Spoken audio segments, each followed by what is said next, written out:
এদিকে পেঁয়াজ কেটে রেখেছি তিনজনের জন্য। নিল, রক্ত নিল, এই দেখো এখান থেকে টেস্ট দিয়েছে, এই যে 3টে টেস্ট দেখতে। Good morning everyone, welcome back to our my YouTube channel ARS blog. তো দেখো সকালে এই কাজকর্ম সেরে নিয়ে স্নান করে নিয়েছি। স্নান করে এবার চলে এলাম। ওদিকে বড় মশাই গল্প করছিল আমার সাথে, আমিও কিছু গল্প করছিলাম তার সাথে। চুলটা আঁচড়ে নিচ্ছি, সিঁদুর পরে নেব। তার আগে কিন্তু ঠাকুরের মানে তুলসীতলায় জল দিয়ে এসেছি। আমি সকালবেলা রোজই তুলসীতলায় জল দিয়ে এসে কাজ শুরু করি আর কি, মানে স্নানের পরে কাজ শুরু করি তুলসীতলায় জল দিয়ে আসার পর।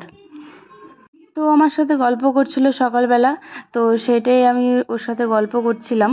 ও উঠে গিয়েছিল আর মেয়ে শুয়েছিল বলে পাশে দেখো মশারিটা টাঙানো ছিল কিন্তু। তো আমি চুলটা আসতেছি, এবার ক্লিপ আর খুঁজে পাচ্ছি না কোথায় রেখেছি। মনে থাকে না, তাড়াহুড়োর মধ্যে রেখেছি, মনে পড়ছে না কোথায় রেখেছি। তো ওইভাবে হাত খোপা করে মানে সিঁদুরটি পরে নিলাম। তো এমনি তো চুল ছেড়ে সিঁদুর পরতে হয় না, সেই জন্য আমি চুলটাকে ওইভাবেই বেঁধে নিলাম, কোনো রকম বেঁধে নিয়ে সিঁদুর পরে নিলাম। তো চলো এবার হয়ে গেল, এবার যাব রান্নাঘরে না, যাব কাপড় মেলতে। তো চলো, কতগুলো জামা কাপড় আছে। রোজ কি করি, গিয়েই তো রান্নাটা বসিয়ে দিই আর জামা কাপড়গুলো পরেই থাকে। যদি তোমাদের দাদা মেলে তো মেলে, না হলে কতক্ষণ ধরে পরেই থাকে। আমি রান্না বান্না শেষ করে মেলি। তো মানে রান্নাঘরে ঢুকলো তো আর মানে ওখান থেকে বেরিয়ে যে অন্য কাজ করব সেটা মানে হয়ে ওঠে না। সেই কারণে ভাবলাম আজকে যে না, আজকে জামা কাপড়গুলো মেলে নেব, তারপর রান্নাঘরে ঢুকবো। কারণ রান্না করতে তো অনেকটাই প্রায় সময় লাগে, তাই না? ততক্ষণ জামা কাপড়গুলো শুকাতে থাকবে, সেই জন্য আজকে জামা কাপড়গুলো আগে মেলে নিলাম।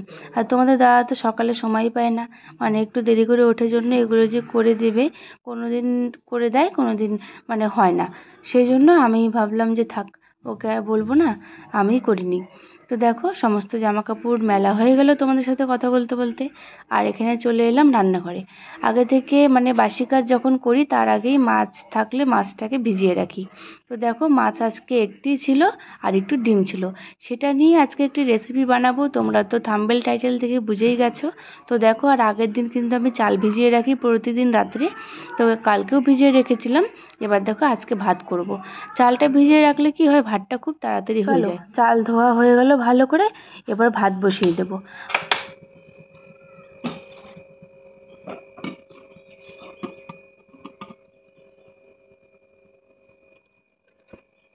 আর হ্যাঁ, তোমাদের সাথে আমি একটি কথা শেয়ার করব, সেটি হচ্ছে আজকে যাব আমি ডাক্তার দেখাতে। তোমাদের দাদা নাম লিখিয়ে দিয়েছে, বিকালে যেতে হবে। শরীরটা খুব একটা ভালো লাগে না তো মাঝে মাঝে, তো সেই জন্যই যাব ডাক্তার দেখাতে। নিচ্ছি লবণ হলুদ দিয়ে, এটা সেদ্ধ করে কাঁটাটা ছাড়িয়ে নেব। তো চলো এটা সেদ্ধ হতে থাক, একটু উল্টিয়ে দিই এই পাশটা। দেখো এখানে ভেন্ডি ভাজা বসিয়ে দিয়েছি, ভেন্ডি বলো ঢ্যাঁড়স বলো যাই বলো না, তো কেন, তো দেখো এখানে পেঁয়াজ দিয়ে কালো জিরে দিয়ে এটা ভাজা ভাজা বসিয়ে দিয়েছি। তো চলো এটাকে আবার ঢেকে দেবো, এটা আস্তে আস্তে হতে থাক। আর যে কথাটি বলছিলাম ডাক্তার দেখানোর ব্যাপারে, আসলে কি হয়েছে, আমার আমার থাইরয়েড আছে। তো সেই থাইরয়েডই চেক আপ করাবো আবারও। তো আমার মেয়ে যখন পেটে আসে তখন থেকে আমার থাইরয়েডটা ধরা পড়েছে, তো তারপর থেকে আর কমেনি। তো সেই জন্যে আমাকে চেক করতে হয়।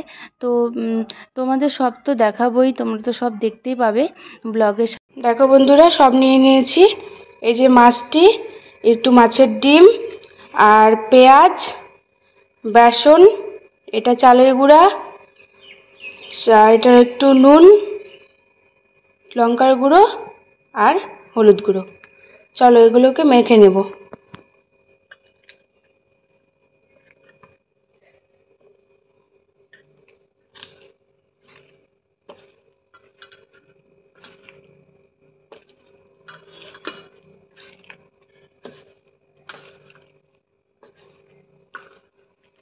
পুরো ব্লগটা দেখতে থাকো, তোমরা সব কিছু বুঝতে পারবে।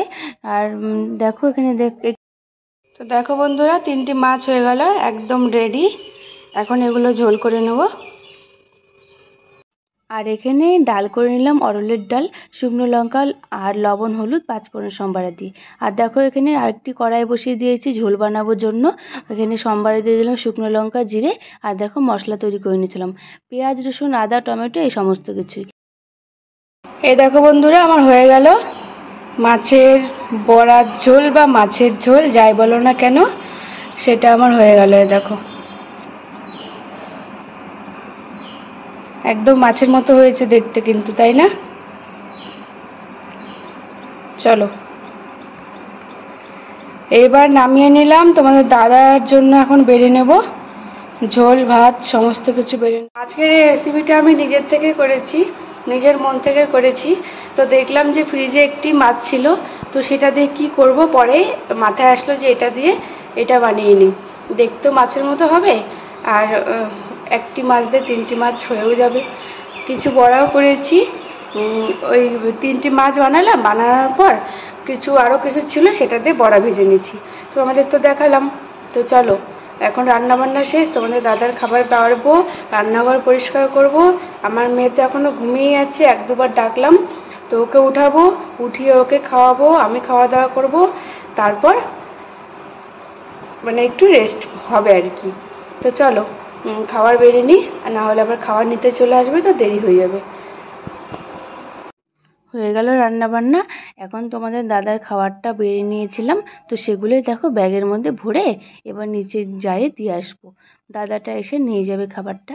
চলো এবার গিয়ে দিয়ে আসি, তাহলেই হয়ে গেল নিশ্চিন্ত। তারপরে মেয়েকে ধরতে হবে, মেয়েকে খাওয়াতে হবে। তো দেখো এবার খাবারটি দিয়ে নিয়ে চলে আসলাম দুধ, কারণ নিচে দুধ রাখা থাকে, সেই জন্য দুধটা নিয়ে চলে আসলাম, একবারে খাবার দিয়ে দুধ নিয়ে চলে আসলাম। তারপর মেয়েকে খাইয়ে রান্নাঘর সব কিছু পরিষ্কার করে এবার চলে এলাম আমার শাশুড়ি মার সবজি গোছাতে। শাশুড়ি মার সবজি ছিল, এতগুলো সবজি তো আর একা একা গোছাতে পারবে না, তাই আমি গুছিয়ে দিচ্ছিলাম। কারণ আমার শাশুড়ি মার আজকে কাজের মেয়েটা আসেনি, তো সেই জন্য আমি বললাম যে মা দাও আমি গুছিয়ে দিই সবজিগুলো।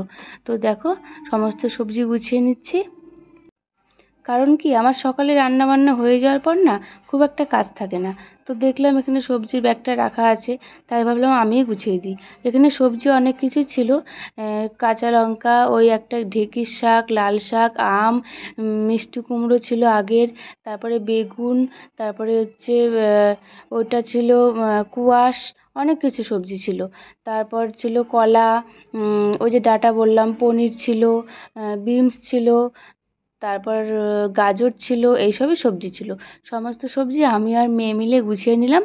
মেয়ে তো গোছাচ্ছে না, আরও আমার কাজ বাড়াচ্ছে। তো কী করবো, এখন ও করবে, কর এইভাবেই কর, করতে করতে মারটা দেখে থেকে আস্তে আস্তে শিখে যা, আমি তাই ভাবছিলাম। তো দেখো এই যে আরও এখানে সবজি ছিল, এটা হচ্ছে আম ছিল, আমটা ঢেলে রাখলাম, আর এখানে আমের প্যাকেটের মধ্যেই ওই শাকগুলোকে রেখে দিলাম, তাহলে শাকগুলো মানে থাকবে, কারণ একাদশী আছে তো কালকে, তো একটা দিন তো থাকতে হবে, সেই জন্য প্যাকেটের মধ্যে রাখলাম। আর আমগুলো ঢুকিয়ে মানে রাখলাম ওই ড্রয়ারে, ফ্রিজের ড্রয়ারে। এইবার কিছু জামা কাপড় ছিল, সেই জামা কাপড়গুলো ভাঁজ করতে বসলাম। এর মধ্যে তোমাদের দাদা ফোন করলো যে তাড়াতাড়ি বের হও, ডক্টর চেম্বারে ঢুকে পড়েছে। নাম তো লিখিয়ে দিয়েছি, তোমাদের বললাম নাম লিখিয়ে দিয়েছিল। তো আমাকে ইতিমধ্যে ফোন করলো যে তাড়াতাড়ি বের হও, রেডি হয়ে বেরিয়ে যাও, ডাক্তার ঢুকে পড়েছে। তো ওকে নাকি ফোন করেছিল চেম্বার থেকে, সেই জন্য ওই আমাকে ফোন করে তাড়াতাড়ি করে বললো। তো চলো জামা কাপড়গুলো গোছাই, গুছিয়ে এবার বের হব। আমি তৈরি হব, জিনিসপত্র নিব, ব্যাগ নিতে হবে, যা যা নেওয়ার আর কি, বাইরে বেরোলে সেই সমস্ত কিছু নিয়ে বেরিয়ে যাব।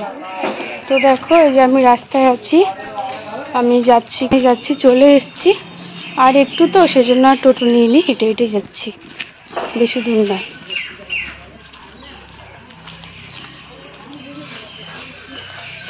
এই রোডটা উঠবো, তারপর পৌঁছে যাব। তো চলো পৌঁছে মানে গিয়ে যদি পারি তোমাদের দেখাবো।